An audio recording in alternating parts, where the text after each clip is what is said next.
Hi friends, welcome to Nishibuvi channel. இன்னைக்கு வந்து நான் அடை தோசை செய்ய போகிறேன். அதற்கு தேவையான பொருள் என்னன்னு எடுத்து பார்க்கலாம் உங்களுக்கு. இந்த அழாக்கில் வந்து இதால் வந்து ஒரு அழாக்கு வந்து பச்சரிசியும் ஒரு அழகு டிஃபன் அரிசியும் போட்டிருக்கேன்.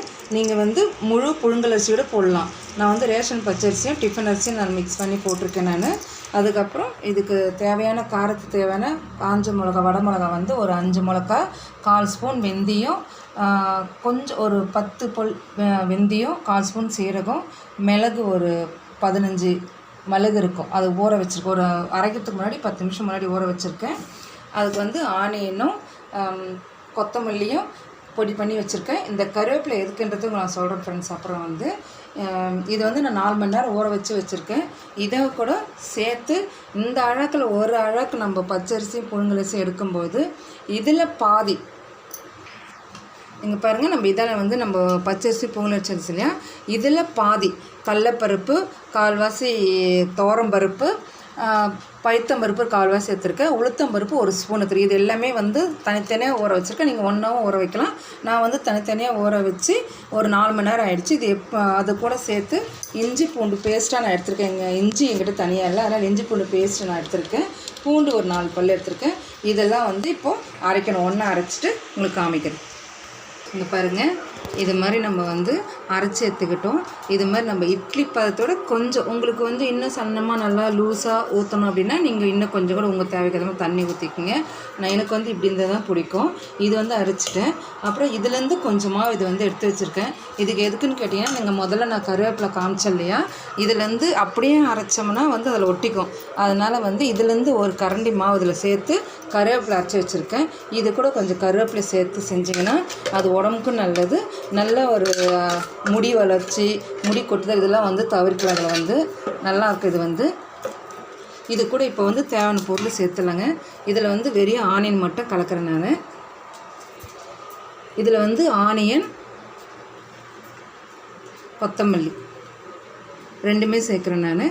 உங்களுக்கு வந்து கொத்தமல்லி பதிலாக நீங்கள் கீரை முருங்கைக்கீரை கூட சேர்த்து செஞ்சிங்கன்னா ரொம்ப நல்லாயிருக்கும். ஆனால் முருங்கைக்கீரை நீங்கள் சேர்க்கும்போது ஒரு 5 நிமிஷம் நீங்கள் செஞ்சிடணும். நீங்கள் அதுக்கு மேலே வச்சு செஞ்சோம்னா அது வந்து கசப்புத்தன்மை வந்துடும். அதனால் வந்து இதில் வந்து தனியாக வந்து கொத்தமல்லியும் ஆனியனும் சேர்த்து செய்கிறேன். இதில் வந்து கருவேப்பிலை வெறும் ஆனியன் மட்டும் போடுறேன் நான். தோசைக்கல் வந்து கேஸில் வந்து சூடாயின்னு இருக்குங்க. நான் ஊற்றி காட்டுறேன் பாருங்கள். இது வந்து கருவேப்பிலை அரைச்சி ஊற்றின அடை தோசை வந்து சூடாக இருக்குது. இப்போ வந்து அதில் கொஞ்சம் 2 சிட்டிகை எண்ணெய் ஊற்றி அதை வந்து துணியை தேய்ச்சிட்டு ஊற்றும் போது சிம்மில் இருக்கணும். முதல்ல வந்து கருவேப்பிலை அரைச்சி ஊற்றின இல்லையா, அந்த தோசை செஞ்சு காமிக்கிறேங்க.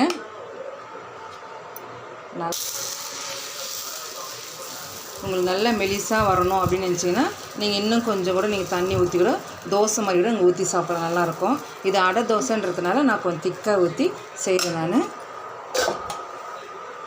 இதில் கருவேப்பிலை அரைச்சி ஊற்றுறதுனால இது ஒரு தலைமுடிக்கு நல்ல ஸ்ட்ரென்த்துங்க. இது வந்து இந்த ஃப்ளேவரும் நல்லாயிருக்கும். இதுக்கு வந்து இஞ்சி துவையலும் தேங்காய் சட்னி வச்சு சாப்பிட்டிங்கன்னா அவ்வளோ அருமையாக இருக்குது. இது வந்து இப்போது மீடியம் ஃப்ளேமில் வச்சுருக்கேன் நான். ஒரு 2 நிமிஷம் கழிச்சு இப்போ எண்ணெய் ஊற்றினோடனே சுற்றி வெந்திருக்கேன். இந்த அடை தோசை அரைச்ச உடனே ஒரு 15 நிமிஷத்தில் ஊற்றிடணும். ரொம்ப புளிப்பேட்டால் நல்லா இருக்காது. இப்போ மறுபடியும் ஒரு 1/4 ஸ்பூனுக்கு நான் எண்ணெய் ஊற்றிக்கிறேங்க.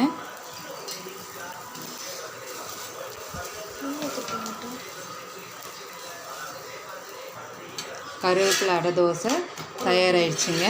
அடுத்தது நம்ம வந்து ஆனியன் போட்டு வச்சுருக்கோங்க இல்லையா, இது வந்து ஊற்றி காமிக்கிறேன் பாருங்கள். இதில் வந்து கருவேப்பிலை ஊற்றாமல் ஆனியன் கொத்தமல்லியும் போட்டு வச்சுருக்கேன் நான்.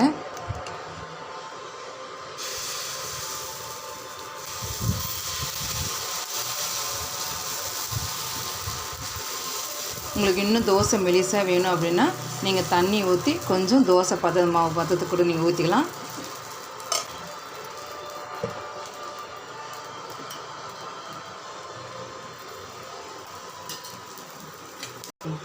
ரெண்டு நிமிஷம் ஆயிடுச்சுங்க.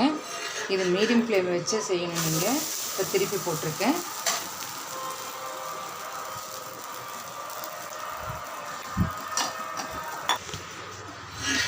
ஃப்ரெண்ட்ஸ், தோசை வெந்துருச்சு. இங்கே பாருங்கள் எப்படி இந்தக்கெல்லாம் வந்து செம்பொருளாக இருக்குது பாருங்கள். இது ஃப்ரெண்ட்ஸ், இது வந்து ஆனியனும் கொத்தமல்லியும் போட்டு செஞ்சு வச்ச தோசை. இது வந்து கருவேப்பிலை அரைச்சி ஊற்றின தோசை. இது கொஞ்சம் இஞ்சி துவையலும் தேங்காய் சட்னி ரொம்ப அருமையாக இருக்கும். நான் சொன்ன மெஷர்மெண்ட்டில் போட்டு செஞ்சு பார்த்துட்டு கமெண்ட் பண்ணுங்கள். ஃபீட்பேக்கில் கமெண்ட் சொல்லுங்கள். இது செஞ்சு பார்த்துட்டு எப்படி இருக்குன்னு சொல்லுங்கள். லைக் பண்ணுங்கள், ஃப்ரெண்ட்ஸுங்க ஷேர் பண்ணுங்கள். தேங்க்யூ, பாய்.